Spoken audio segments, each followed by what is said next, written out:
사사기 1장 1절부터 10절까지의 말씀입니다. 저와 여러분이 한 절씩 교독하겠습니다. 여호수아가 죽은 후에 이스라엘 자손이 여호와께 여쭈어 이르되 우리 가운데 누가 먼저 올라가서 가나안 족속과 싸우리이까? 여호와께서 이르시되 유다가 올라갈지니라. 보라, 내가 이 땅을 그의 손에 넘겨 주었노라 하시니라. 유다가 그의 형제 시몬에게 이르되 내가 제비 뽑아 얻은 땅에 나와 함께 올라가서 가나안 족속과 싸우자. 그리하면 나도 내가 제비 뽑아 얻은 땅에 함께 가리라 하니 이에 시므온이 그와 함께 가니라.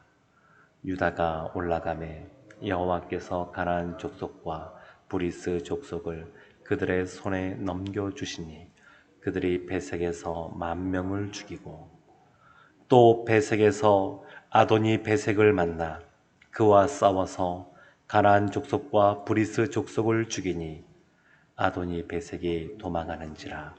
그를 쫓아가서 잡아 그의 엄지손가락과 엄지발가락을 자르매 아도니 베색이 이르되 옛적에 70명의 왕들이 그들의 엄지손가락과 엄지발가락이 잘리고 내 상 아래에서 먹을 것을 줍더니 하나님이 내가 행한 대로 내게 갚으심이로다 하니라. 무리가 그를 끌고 예루살렘에 이르렀더니 그가 거기서 죽었더라.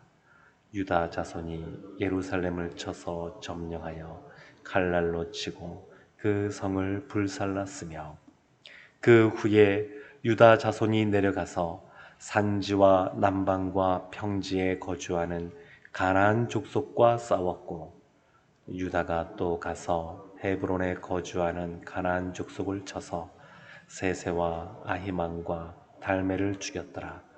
헤브론의 본 이름은 기럇 아르바였더라.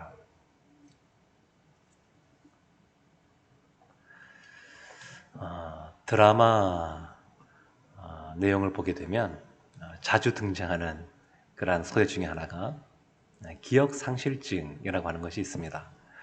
이 기억상실증은 의식은 있고 그리고 지능도 있는데 자신의 지난 과거를 기억하지 못하는 겁니다.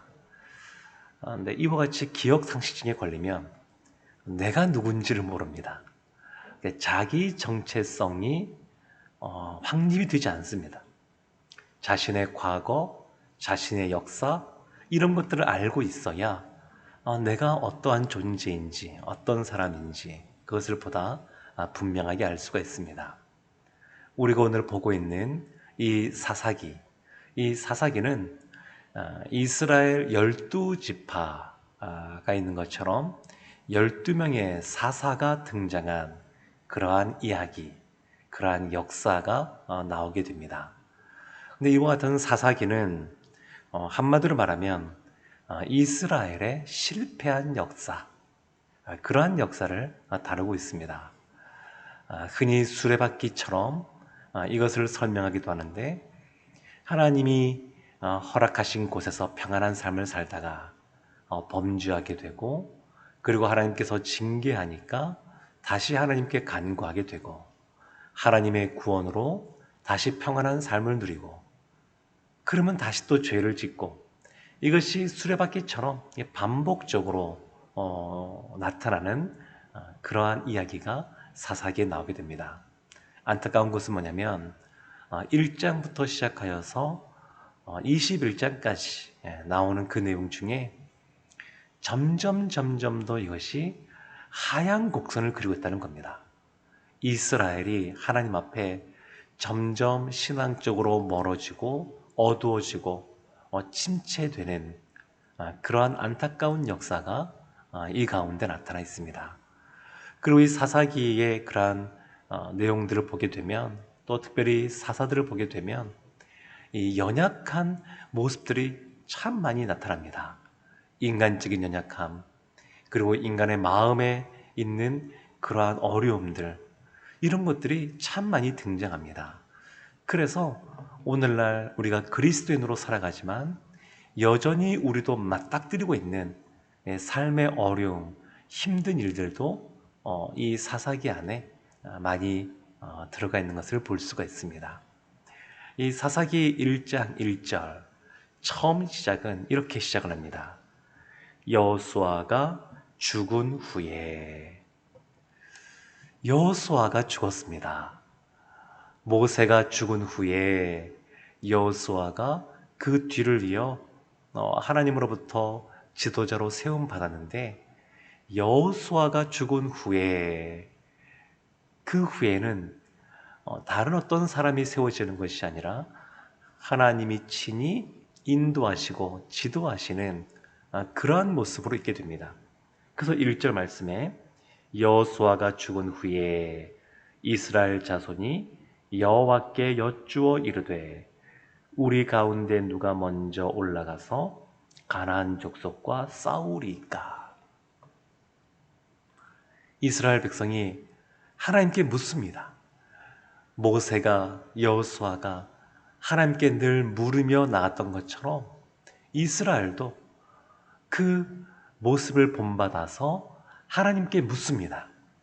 하나님, 누가 먼저 올라가서 싸우리까?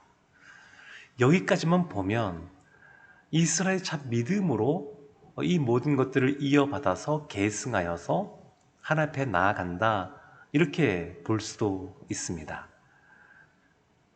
이들이 아직까지 정복 전쟁이 끝나지가 않았습니다. 하나님이 약속하신 그 약속의 땅에 들어왔음에도 불구하고 아직 그 전쟁이 끝나지가 않았습니다. 이미 하나님이 허락하신 그 땅에 들어와서 살고 있음에도 불구하고 아직 그 싸움이 끝나지가 않았습니다.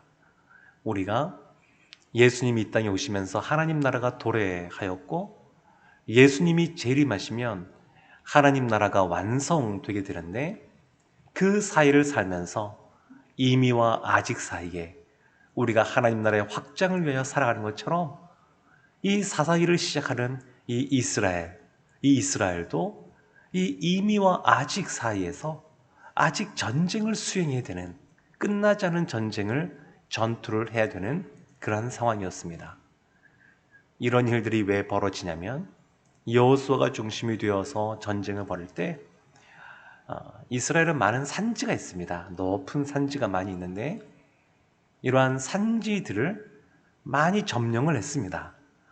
그렇지만 여전히 점령되지 않은 곳들이 있고, 그리고 그 골짜기 그쪽에는 여전히 그 가나안 족속들이 살고 있는 그런 모습들이 많이 있었습니다. 그래서 부분 이 땅을 차지하고 거기에서 거주하며 살고 있지만 여전히 정복해야 될 그러한 지역들이 있는 것을 볼 수가 있습니다. 이스라엘은 지금 하나님이 우리의 왕이심을 인정하면서 나가는 것 같습니다. 그래서 전쟁을 함에 있어서 누가 먼저 올라가리까? 그렇지만 그 뒤에 바로 이어지는 그러한 사건들을 보게 되면 결국 유다 지파가 실패하게 되고 베냐민 지파도 실패하게 되고 이스라엘의 7지파가 실패한 이야기가 1장 뒤에까지 그 내용들이 계속해서 반복해서 나오는 것을 볼 수 있습니다. 사사기 말씀은 한마디로 말하면 사사기 21장 15절 가장 마지막에도 나와 있는데 이렇게 나와 있습니다.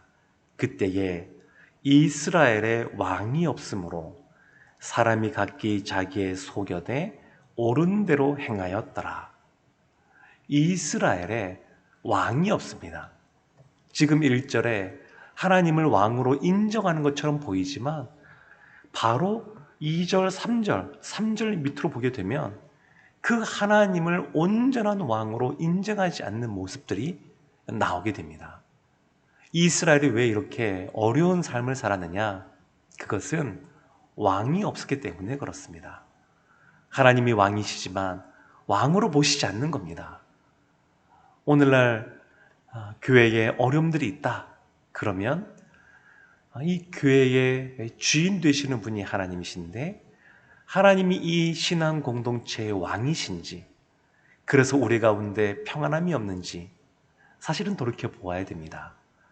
우리의 가정 가운데 하나님이 주시는 그런 평안함이 없다 그러면 하나님이 우리의 가정에 왕으로 혹시 계시지 않아서 우리가 하고 싶은 대로 행하여서 그래서 우리 가운데 평안함이 없는지 돌이켜 보아야 됩니다.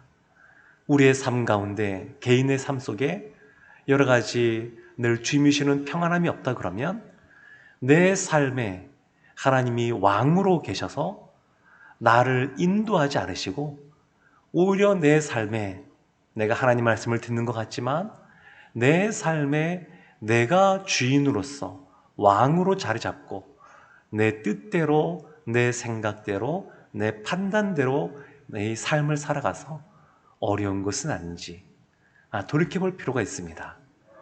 지금 이스라엘은 하나님 앞에 나아가서 묻는데 하나님은 너무나 좋으신 분이어서 이스라엘에게 말씀을 주십니다. 2절 말씀에 이렇게 나옵니다. 여호와께서 이르시되 유다가 올라갈지니라. 보라, 내가 이 땅을 그의 손에 넘겨 주었노라 하시지라. 유다 보고 먼저 올라가라 그럽니다. 이 유다는 사람도 많고 그리고 이끌어가는 리더의 역할을 감당하는 지파였습니다. 그리고 창세기 49장을 보게 되면 하나님이 이 야곱을 통하여 축복 기도를 할 때 이미 이 유다 지파의 메시아가 날 것에 대해서 말씀해 주었습니다. 그래서 이와 같이 중요한 역할을 감당하는 이 유다, 그리고 힘도 있는 이 유다 지파가 먼저 올라가라고 말씀하십니다. 근데 그냥 올라가라는 것이 아닙니다. 하나님이 그 뒤에 보면 보라, 내가 이 땅을 그의 손에 넘겨 주겠노라도 아니고 주었노라. 이미 주었다. 너희들에게 이미 이 땅을 주었다. 그러니까 가라. 이렇게 말씀하십니다. 이와 같이 하나님께서 유다 지파에게 말했는데 유다 지파의 대답, 반응이 3절에 나와 있습니다. 3절 말씀에 유다가 그의 형제 시므온에게 이르되 내가 제비 뽑아 얻은 땅에 나와 함께 올라가서 가나안 족속과 싸우자. 지금 유다 지파가 하나님이 말씀하신 것처럼 먼저 올라가서 싸우게 됩니다. 전투를 하게 됩니다. 교회가 전투하는 교회인 것처럼 이 이스라엘 지파, 이 유다 지파도 전투를 하게 됩니다. 그런데 뭔가 미묘하게 다릅니다. 하나님은 유다 지파를 콕 집어서 너가 가서 전투를 해라 이렇게 말씀하시는데 유다 지파는 시므온 지파에게 함께 가자고 말합니다. 함께 가자고. 함께 동력하는 것이 나쁜 건 아니고 좋은 것이긴 합니다만 또 이 유다와 이 시므온은 어머니가 같은 분입니다.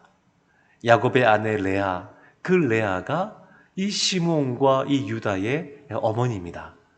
그래서 같이 가자고 말할 수도 있을 것 같지만 그러나 여기에서 벌써 하나님의 말씀을 온전히 받아들이지 않고 일부만 받아들이는 모습을 볼 수가 있습니다. 여기에서 시작이 되는 겁니다. 이스라엘에 왕이 없으므로 라고 사사기 끝에 그렇게 사사시대를 정의하는데 그 시작이 하나님 말씀을 온전히 순종하지 않고 온전히 받아들이지 않고 내 생각에는 시므온 지파와 함께, 물론 시므온 지파가 이스라엘 12지파 중에서 가장 연약한 지파이긴 합니다만 그와 함께 하는 것이 전쟁도 수월하게 할 것 같고 시므온 지파도 자신들의 영역을 차지할 수 있을 것 같고 이렇게 저렇게 생각해 봐도 이것이 더 좋은 것이다 판단해서 하나님 말씀에 온전히 순종하는 것이 아니라 하나님 말씀을 거절하는 것도 아니고 또 거부하는 것도 아니니까 그 말씀을 일부 받아들이고 내 생각에 좋은 대로 할 것을 일부 받아들이고 이렇게 해서 유다 지파가 전쟁을 벌이게 됩니다. 근데 이 뒤에 전투를 보게 되면 시몬 지파는 언급이 없습니다. 4절 말씀 보면 이렇게 나옵니다. 유다가 올라가매, 유다가 올라갔다 이렇게 나오고요.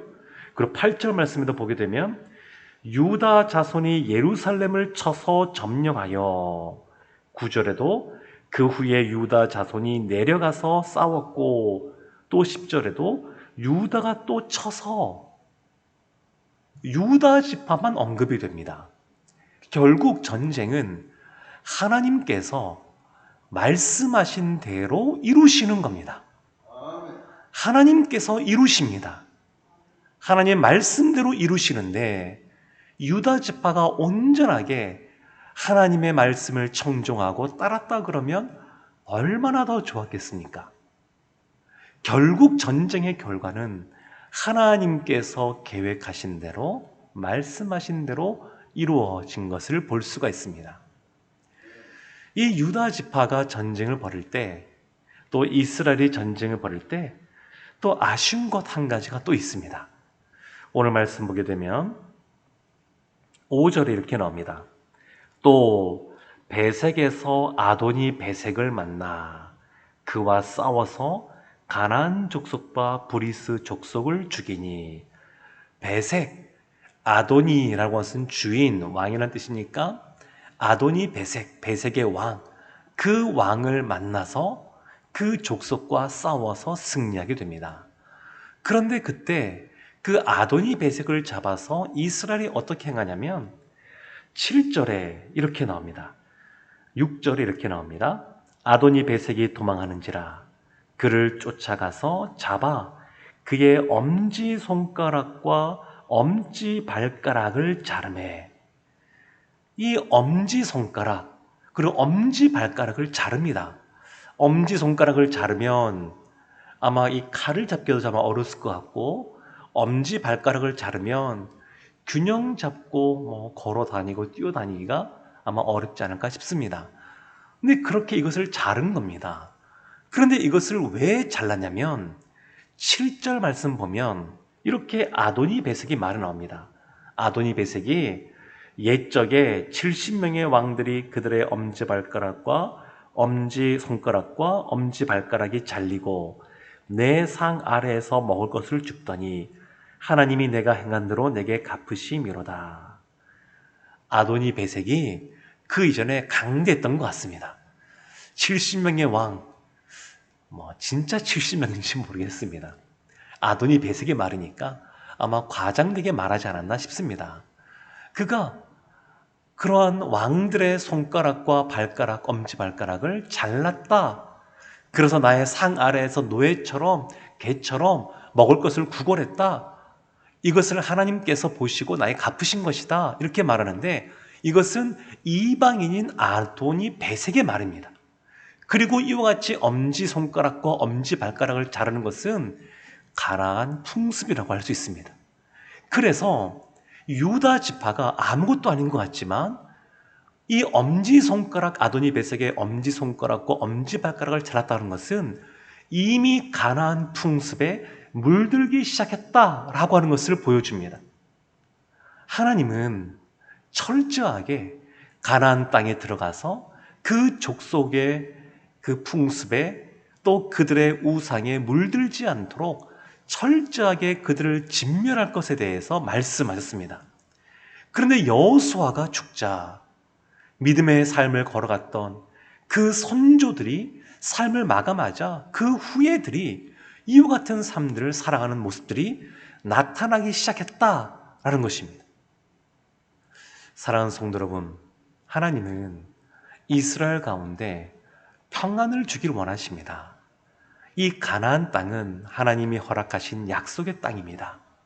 이 약속의 땅은 그래서 샬롬, 평안의 땅입니다. 하나님은 이 땅에 거주하는 이스라엘이 늘 평강, 평안, 안식을 누리기를 원하십니다. 그런데 실제로 이 사사시대 때 이스라엘 백성이 누렸던 삶은 평안과는 거리가 멉니다. 그들이 하나님께 범죄하고 또 하나님부터 징계를 받으면서 참으로 어렵고 힘든 삶들을 반복해서 살아갑니다. 그래서 이것을 히브리어로 평안하지 않다, 샬롬의 반대, 그래서 엔샬롬이라고 그럽니다. 평안이 없습니다. 하나님이 샬롬의 땅에 이들을 허락하셨는데, 보내셨는데, 이미 그 땅에서 살고 있는데, 엔샬롬, 평안이 없고 안식이 없는 삶들을 살아가는 겁니다. 왜 이들이 이러한 삶을 살아가냐면, 첫째는 하나님이 허락하신 사명을 완수하지 않았기 때문에 그렇습니다. 하나님이 그 땅 가운데 이러한 가나안 족속들을 진멸하라고 말씀하셨음에도 불구하고 여전히 진멸하지 않는, 사명을 완수하지 않는 본인의 생각에 여러 가지 상황들이 여의치 않습니다. 형편이 그렇지 않습니다. 이런저런 이유들, 우리가 생각할 때 합당한 그러한 이유들이라고 여겨지는 것들을 핑계 삼아 이야기하면서 사명을 완수하지 않습니다. 오늘날 교회도 여전히 전투하는 교회로 있어야 됩니다. 아직 하나님 나라가 완성되지 않았기 때문에 하나님 나라 확장을 위하여 늘 전투하는 교회로 있어야 되는 것처럼 우리들의 삶도 하나님 주신 사명을 이 형편 때문에 주저앉아 있는 것이 아니라 끝까지 완수하는 삶을 살아가야 됩니다. 가정은 부모에게 특별히 하나님께서 주신 이 사역지입니다. 누구나 예외가 없습니다. 하나님이 다 맡겨주신, 사명을 주신 그러한 사역지인데, 그곳에서 우리의 자녀들을 위하여, 또한 우리의 가정이 하나님 나라처럼 늘 주님이 주시는 평안한 삶을 살기 위하여 늘 그와 같은 전투를 행해 가야 됩니다. 또 하나, 이스라엘이 샬롬을 누리지 못한 이유는 뭐냐면 하나님으로부터 멀어져서 그렇습니다. 이방의 풍습, 가나안 풍습을 가까이 하고, 그리고 하나님 말씀을 듣지 않는 겁니다. 하나님을 왕으로 인정하지 않는 겁니다. 이것 때문에 결국 하나님이 주시는 평안을 누리지 못하는 안타까운 모습이 사사시대 이 역사 속에 있습니다. 시편 37편 5절과 6절에 이렇게 시인이 말합니다. 내 길을 여호와께 맡기라. 그를 의지하면 그가 이루시고 내 의를 빛같이 나타내시며 내 공의를 정오의 빛같이 하시리로다. 아멘. 우리의 길을 하나님께 맡기면, 하나님을 의지하면 하나님께서 이루시고 우리의 길 가운데 밝은 빛으로 함께 하실 줄로 믿습니다. 사사시대 때 이스라엘과 같지 않고 하나님과 늘 동행하고 하나님 말씀에 순종하는 삶을 살아가셔서 하나님이 주시는 평강을 누리는 삶을 살아가시는 우리 모든 성도님들 되시기를 주님의 이름으로 축원합니다. 아멘. 우리 시간 말씀을 기억하며 기도하겠습니다.